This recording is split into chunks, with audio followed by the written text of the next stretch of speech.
बहुत से लोग नेटफ्लिक्स पर शोज देखते होंगे। नेटफ्लिक्स पे एक बहुत पॉपुलर शो, बहुत पॉपुलर सीजन, मनी हाइस्ट। आपको शायद समझ आ गई हो कि वर्ड है आज का हाइस्ट। इस सीजन से जो लोग नेटफ्लिक्स पे देखते हैं वो इस सीजन से जरूर वाकिफ होंगे। इसका सुना है कि आखिरी सीजन भी आ रहा है जिसमें ये पूरा सीजन की जो स्टोरी है वो क्लोज हो जाएगी। वर्ड है हाइस्ट, मनी हाइस्ट। मैं सेंटेंस में यूज करता हूँ money heist has been one of the most popular seasons on Netflix. Word is heist.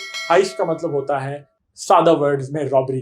किसी भी वैल्यूएबल चीज की चोरी जो है वो हाइस्ट है। तो इसी तरह ज्वेलरी हाइस्ट होता है, मनी हाइस्ट है, डायमंड हाइस्ट है। So heist is robbery, illegal crime जिसमें वैल्यूएबल चीज को चुरा लिया जाए। So word is heist. Heist is a noun.